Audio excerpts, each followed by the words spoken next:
Good evening. Once again, there's a show where there should be substance. September 9th. The WellChild anniversary ceremony, a night where every ounce of attention belongs to the children, their parents, and the people carrying them through hospital corridors. And then a familiar silhouette slips into frame, and the focus shifts. Prince Harry, a 40-year-old man, steps up to a 9-year-old girl with a serious diagnosis and, instead of quietly sitting beside her, listening, shaking her mother's hand, picks up an inflatable sword. A few seconds of play fighting, and the clip races across social feeds. Where there should be the hush of empathy, we get the perfect daily reel. That contrast burns. Some will call it a warm moment. Let's be honest, when a media-savvy adult turns someone else's pain into a bite-size attraction, many of us feel uncomfortable. The girl doesn't need a hero with a toy sword, she needs stable treatment, funding for rehab, and parents steadied by real support, not noise. She certainly doesn't need another video selling easy and fun, because that's what the camera likes. Worse was what followed, minutes later in another time zone. On Meghan's page, a repost of that very clip from an entertainment account, neatly sprinkled with heart emojis. A harmless trifle on its own. But alongside what happened in that room, it becomes commentary on someone else's struggle. Look how wonderful he is. Of course a spouse wants to be supportive. But when a like party overlaps a ceremony for seriously ill children, taste slides into bad taste. And this isn't privacy, the word we've heard so often. Privacy isn't finding the video first and sticking hearts on it. Privacy is not looking for it at all. The little signals kept coming. Almost at once, an old photo of Meghan in that oversized, theatrical headpiece popped back up, eye-catching and empty. When a sudden working prince halo forms around Harry, that image reads like a neon sign, I'm here too. We all have a right to a little self-regard. But every event has a moral flaw. A night for children who fight a disease for 30 extra minutes of breath each day is not the stage for proving your relevance. Come on, some will say. He showed up, lifted spirits, set a tone. Great. But remember what charity work really is. It's not a smiling clip or an uncle with a balloon routine. It's donations that don't collect themselves. It's infrastructure you can't build with posts. It's ongoing funds that die without boring, transparent reporting. Real help means that after your visit a family gets a caseworker, a clinic gets a paid course of care, a child gets a slot on intensive therapy, not that after your visit there's a new reel and 100 so moving comments. A different tactic was picked. Quick hook, quick shot, recognizable kind Harry. And yes, the 50-plus audience spots it instantly. The fun Uncle Gambit is an old court album trick. The lens catches not your thought, but someone else's child, turned into the backdrop for your goodness. Not because you're bad, because you're too used to that being how goodness works in media. Zoom out to the week. Harry had a brief, almost formal meeting with his father. No cameras, no transcript, less than an hour over tea. The son showed photos of his kids. The father, we're told, softened. That is meaningful. That is real.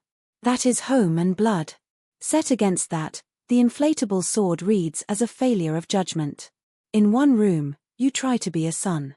In the next, you choose to be a headline character again. The echo is always emptiness. No one senses this more sharply than his wife. Not because she dislikes him, because she knows the more he comes alive in British rooms, the less control she has over stories where she's used to a final cut. Which brings us to what Meghan truly won't want to see. Any serious reconciliation shifts life from content to quiet. That means no synchronized heart emoji boosts, no parallel I'm in the frame too, no at least let me have a photo. It means admitting a simple truth. Some moments only happen if they're lived away from the lens. To be fair, Harry's team can make the right moves. My father's fine, the minimum that doesn't pollute the air. No press release, good discipline.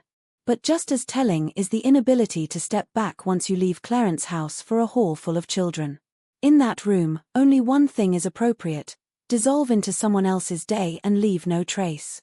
Arrive, shake a hand, listen, go. No heroics to camera. The heartbreaking part is that WellChild's value isn't how touching. This is an organization that keeps families afloat, stronger than any famous name. It doesn't need someone else's legend. It needs quiet allies, people who bring money and leave.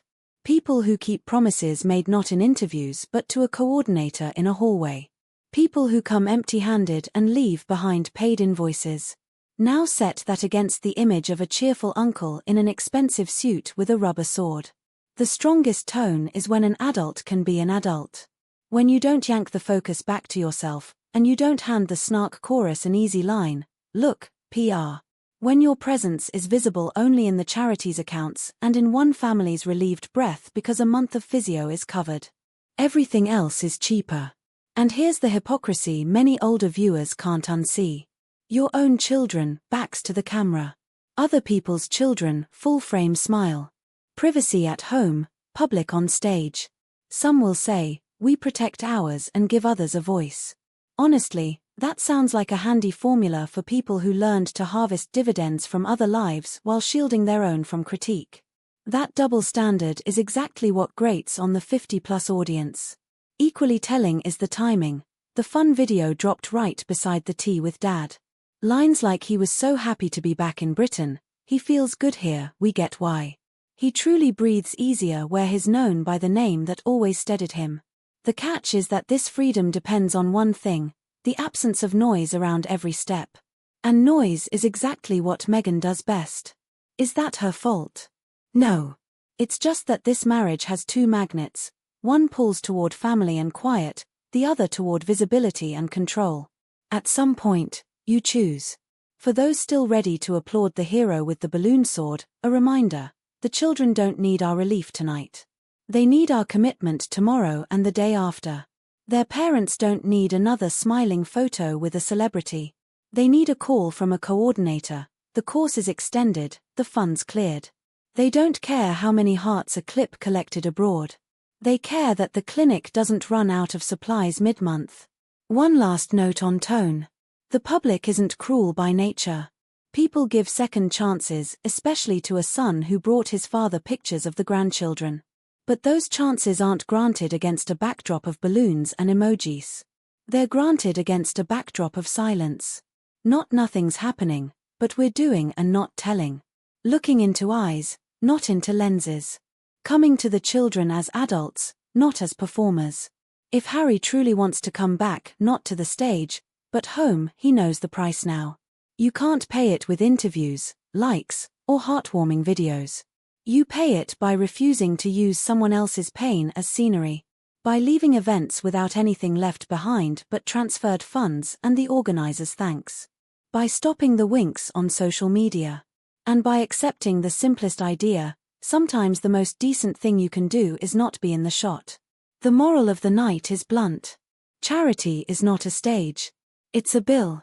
It's a treatment schedule. It's the quiet where a child finally falls asleep without pain. When adults turn that night into their own performance, they don't just steal attention, they steal respect. That's not PR. That's conscience. No one here deserves applause. If there's an award, it belongs to the person who left WellChild unseen and left behind a paid month of life. Everything else is tinsel.